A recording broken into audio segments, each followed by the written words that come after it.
Welcome to Let's Get Real, the cooking show about finding, preparing, and eating food. I'm Erica Wides, your host, and this is the Heritage Radio Network. Now, if you've been listening to this show for a long time, you know that I used to do a show called Why We Cook before Let's Get Real.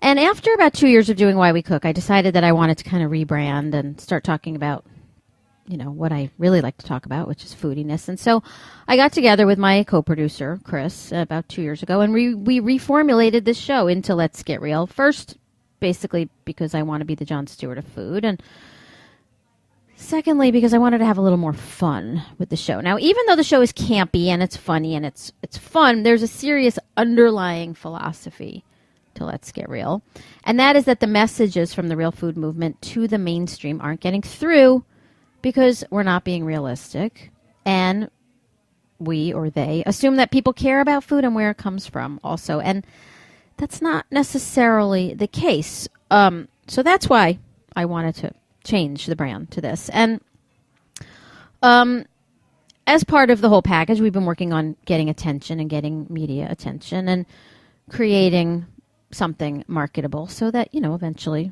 we could take it to TV or something a little bigger. And so far, we've had pretty good media coverage. Huffington Post, Food Republic, the New York Times, Dr. Oz, NPR, Grist, Shine, you know, which isn't bad for a little old podcast. But, you know, we're looking to get the Let's Get Real POV taken seriously out there. And I feel like we finally kind of crossed that line because, as I mentioned on the show last week, and you may have seen one of my, you know, 50 or 70 tweets and postings about it. I gave a TEDx talk last week out in Berkeley about what's wrong with the real food movement's messaging. Now, TEDx, if you don't know, is regional TED. You know, there's the big TED, the like Al Gore, Bill Gates kind of TED, and then there's regional TED. It's sort of like the B-side or like the opening act TED. But it's pretty serious enough that one of my co-speakers was a Nobel Prize winner, and one was Deepak Chopra's daughter, although she was talking about being a mom.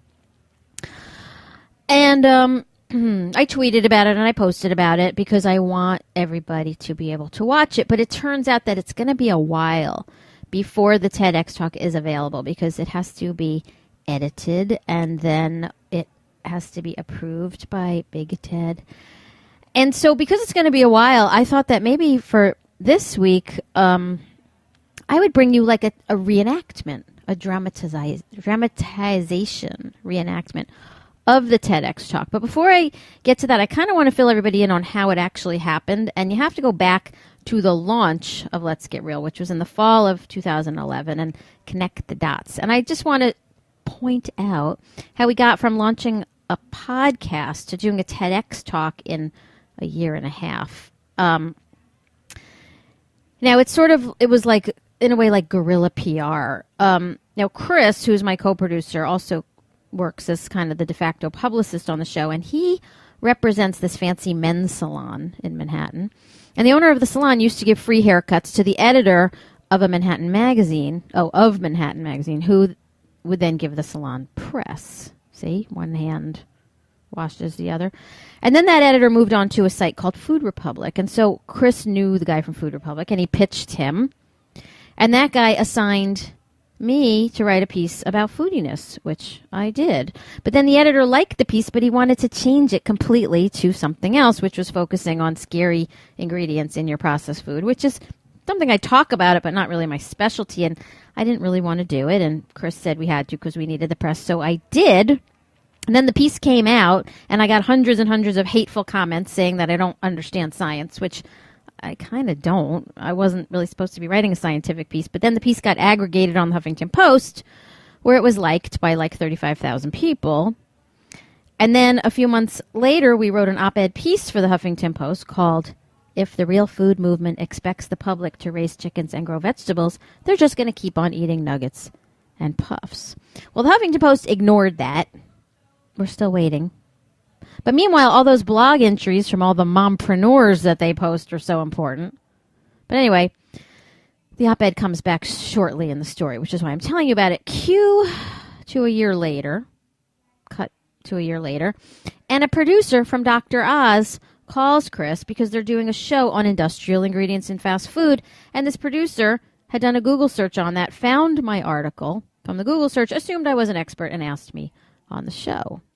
Now, they were not at all interested in hearing about foodiness and my whole let's get real spiel, but I managed to kind of force it into the script a little bit, and I wore my little let's get real costume, and I got the word out there. And while I was on the Dr. Oz show, I met a publicist who was there representing a fork that vibrates when people eat too quickly. Don't ask. That's a whole other story. Turns out she's a curator for TEDx Berkeley and asked me to do the TEDx Berkeley talk. So you see, one thing always leads to another. So we had about 2 weeks to get ready for TEDx Berkeley. So what did we do?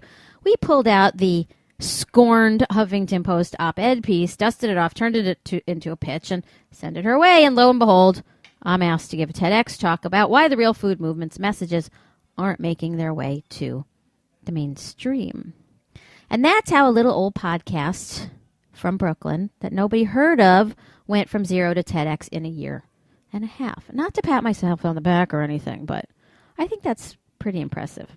And so since we don't have the clip from TEDx to play for you yet, and apparently it's going to be a really long time before I get it, I thought that tonight, for your listening pleasure, I would do a dramatization, a reenactment of the TEDx talk, and I'll read you the script, and I'll throw in a few witty backstory elements. And then eventually up on the Let's Get Real website, letsgetrealshow.com, you can watch the video of me doing it here, and we'll put up the images that I used in the TEDx talk, so it'll be almost like you were there with me. Okay? Now let me just fill you in a little bit on the backstory. I got asked to do this. I bought a plane ticket. I was in San Francisco already for something else. Bought the ticket, came home, immediately got a cold, lost my voice, didn't speak for 3 days in order to regain my voice. Flew out to San Francisco again, very sick. Went up on stage, got my voice back somehow, and did it. Without a teleprompter, because at the last minute they decided we couldn't use the embedded notes in our presentation slides, and I hadn't fully memorized it. And most shocking of all about the whole thing was that the crowd was almost completely under 30, but they got most of the jokes. So that's good. And there was a Jesus joke in there that I almost cut at the last minute, but then I decided to use it, and that's good because one of the TEDx kid curators put it up on their Facebook page, so... Anyway, so here it is, my TEDx talk, but fleshed out for radio. And we'll probably take one quick break in between somewhere. This is a tale of us and them. You probably got up this morning and had yourself an us breakfast. Maybe organic milk and pasture-raised eggs, fair trade coffee, local bread, fueling up for your day spent here on the sacred ground of Berkeley, California, the literal birthplace of the American real food movement, the place that launched 10,000 farmers markets and earth-to-table restaurants, 10,000 food co-ops, and urban chicken coops. Things people like us love. And face it, we are us here, not them. You know who they are. They probably ate a Pop-Tart this morning. We wouldn't be caught dead with a Pop-Tart between these erudite jaws, unless it was organic, but I'll get to that later. I'm an us. You're probably an us. We're a tight group. Some would say exclusive, elitist, even. We might all come from one of the 3 holy cities of usdom, Berkeley, Portland, or Brooklyn. I'm a Brooklynite. I'm a chef and a radio host who has the luxury of eating seasonal, local vegetables from small farms. I schlep to Union Square every week for the privilege of paying $7 for a dozen pastured eggs. I'll spend 2 hours in the woods on my knees to pick a cup's worth of wild blueberries. I raise my obligatory bees on my Brooklyn roof. I eat the honey on my organic yogurt. I only watch PBS cooking shows. And I read Lucky Peach. Actually, I watch Hell's Kitchen. And that's my point. Now, I try my hardest to eat food that's as close to the source, unprocessed, and generally just as real as I can get. Like I said, I'm lucky I live in a holy city, and this is my religion. Compared to the standard American diet, conveniently initialed SAD, in which most people today get their vegetables from Veggie Booty Puffs and their fruit from Crunch Berries, I'm considered an elitist. To the Tea Party's don't tread on my right to poison myself voter niche, I would definitely be considered an elitist because when it comes to food, I'm in the 1%. Considering I spend way more on my eggs than I do on gas, it's probably more like the 0.01%. I don't care either way. At least I'm finally in the top 1% of something. And yet I'm not totally out of touch with the 99%. I have friends who drink cupcake-flavored vodka. Okay, one. And a few who get their vitamins from purple-flavored water. I eat out with people who just want the steak and not know what the cow had for dinner. Even my Zumba teacher pounds the gummy vitamins like they're candy, which, as I have explained to him, they are. I may not be friends with anyone in the Sarah Palin cookie defender crowd or obese suburbanites who do the drive-thru on their mobility scooters, but I know they exist. I've seen them on TV. And since that cupcake flavoring in the vodka probably does cause cancer, and the vitamins really only come from fruits and vegetables, not purple water, and that steak doesn't come just with a baked potato, but also with growth hormones and antibiotics, and that a gummy bear with added vitamin C is still just a gummy. One thing is clear. The message from the real food movement about what industrialization has done to our food isn't reaching them. They can tell you what a Kardashian just tweeted or when Kate Middleton is due, but not that most tuna is too high in mercury, or that chickens are supposed to eat bugs and cow poop, not soybeans and corn, or that the pictures of vegetables on bags of Veggie Puffs are just that, pictures of vegetables. Now, maybe it's because I sometimes venture outside of my glass-domed burrow, where my neighbors raise chickens and wear ironic eyeglasses, that I can see why our message isn't getting through to the non-food obsessed 99%. We're not being realistic. First, we're unrealistic about the fact that real food is inconvenient. It requires work, planning, shopping, cooking, plus a kitchen, time, and God forbid, even plates and utensils. It's actual work in a virtual world. Real food is also really hard to find. Walk around a supermarket, you'll see over 40,000 different products, but no food. Processed foods, on the other hand, are super convenient. All you need is a hand, a mouth, and $1. And if you've ever sent a Facebook birthday message instead of a card, or used the moving sidewalk in the airport instead of walking, you know that we Americans are slaves to convenience. It rules our lives. So real food can't even compete against convenience. I don't know how the Ingalls family did it in that covered wagon, or even the Jodes in their old truck, driving across an entire continent without a single stop at a Denny's. It's a wonder we ever made it west of Philadelphia. Most of us don't even know what real food is anymore, whether it's apple-flavored instant oatmeal or a yogurt with apple pie-flavored chunks or Apple Jacks. What Americans eat and drink is so far removed from its original food form that the artificial has completely redefined the original. It's like knowing who Lindsay Lohan is, but not Elizabeth Taylor. Since food is no longer a matter of survival, but rather just another service, you have to be interested in it to care about it. So being into real food and its source is more like a hobby or a fetish, like being into Star Trek or having sex in a bear suit or collecting figurines or Instagramming. Otherwise, food is just a utility like gas, electricity, or a regular booty call. We don't want to know where it came from or what's in it. We just want it when we need it, and then for it to go away so we can sleep.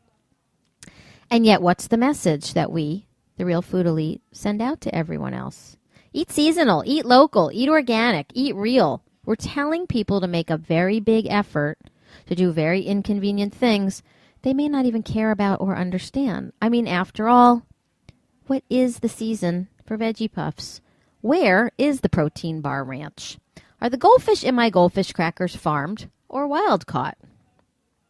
Why spend an hour grilling expensive grass-fed meat that you can't even get at your local store when you can spend 3 minutes buying cheap, delicious burgers without even leaving your SUV or getting off your mobility scooter? How do you know what real food is if you don't know you're eating fake food in the first place? We're going to take a very quick break at this point, and when we come back, you'll hear the second half of the TEDx Berkeley talk that I did for Let's Get Real.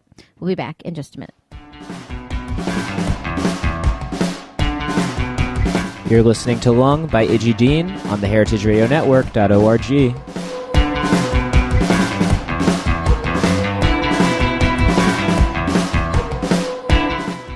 This is Chris Howell from Cane Vineyard and Winery. Thank you for listening to this show. In our industrial world of highly processed food and wine, we support the values of Heritage Radio Network. All of us at Cane encourage you to seek out individuality and beauty in everything you eat and drink. For more information, visit cane5.com.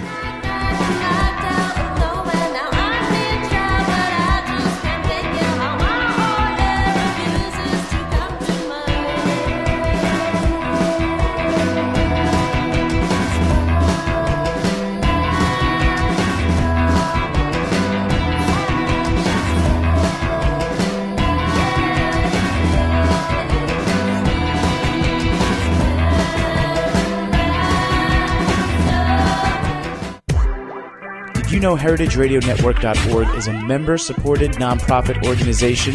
If you like what you're listening to, go to our website and click that donate button. Become a member and get special discounts, invites, VIP treatment, t-shirts, and more. Support us in our mission to bring you the freshest food content in the nation. Welcome back to Let's Get Real, the cooking show about finding, preparing, and eating food on Heritage Radio Network. I'm Erica Wides, your host. And tonight I am giving you a live dramatic reenactment of my TEDx Berkeley talk that I did a week ago in Berkeley. Because the video version of it won't be up online for a while, and, you know, I thought maybe you'd want to hear it. Keep in mind also that if you're a fan of Let's Get Real, you can follow me on Twitter at Let's Get Real Show. You can also find Let's Get Real on Facebook. And you can always also visit my website, letsgetrealshow.com, where you can listen to any of my past shows. You can look at some video that we've done recently of the last few shows. I also have a YouTube channel now. So many options. And, of course, you can always listen to any Heritage Radio Network show on heritageradionetwork.org or on iTunes. So there are a lot of ways to find us. Okay, so where were we? How do you know what real food is if you don't know you're eating fake food in the first place? Well, your great-grandma knew what real food was. I mean, there wasn't anything else but real food in her day. And eating real food didn't make you elite back then. Maybe keeping your own teeth past the age of 30 made you elite. But that's all changed since the post-war years. Now, we can't tell what's real food and what's not. And that's doing some serious damage to our health. The U.S., which has 5% of the world's adult population, also contains about 1/3 of the world's excess weight. In other words, we're fat. We know that. That's pretty obvious. We've all become the waddling potato people pictured in the film WALL-E, only not nearly as cute and cuddly. Now, even my hometown of New York City, once the proud capital of too rich and too thin, now has to widen the subway seats and order heavy-duty ambulances. It's not just the 7-Elevens popping up all over New York. It's the population that will happily shop there. Bye-bye, Big Apple. Hello, Big Gulp. To solve this problem, we have to stop thinking like us and start thinking like them. We have to start getting real, because if we expect everyone to care enough about their food to raise chickens and grow vegetables, they're just going to keep on eating nuggets and puffs. So let's start off with the realistic premise that Americans don't really know what food is anymore and re-educate them like this. If it walked, swam, flew, or grew, it's food. You can say this about flounder, asparagus, walnuts, but you can't about protein bars, crunch berries, or Hello Kitty gummy snacks. If it walked, swam, flew, or grew, it's food. An apple is food. Local, seasonal, organic, or even flown in the middle of winter from Chile, it's still food. Cook that apple down into applesauce or bake it into a pie, still food. But if that apple was manipulated in some way or came right out of a factory or a manufacturing plant, then it's what I call foodiness. So this is where I broke foodiness onto the mainstream, onto the world, FYI, first time, okay? Other than you guys, big deal. So an apple or applesauce is food, but industrially process that apple down into a sweetened paste and then enhance it with extra vitamin C and then pump it back into a whole grain cereal bar with added omega-3s. Then you've got foodiness. Promising all the wholesome, simple goodness of an apple, but delivering all the empty, sugary nothingness of a candy bar. Foodiness bamboozles the consumer into thinking that the bar delivers more than what the apple can, but without the mess or the inconvenience of the real food, and at twice the price and calories. It's just a foodiness wolf in sheep's clothing. Like Stephen Colbert, who with that one catchy silver bullet word, truthiness, helped the public understand that just because you-know-who acted like something was true, didn't exactly make it true. Foodiness recasts the thousands of supermarket products presented as food as not entirely food. Now, I don't pretend that everybody wants to come into the woods and pick wild blueberries with me. I know that real food is inconvenient. But may I also point out that so are diabetes, heart disease, and early death. So eating more real food and less foodiness may be worth the effort. It may be less interesting than Pinteresting, but it's probably more worth your time. But the reason we aren't causing a sea change in what America eats is because the movement starts where the quinoa eating us are, and not where the cereal bar eating them are.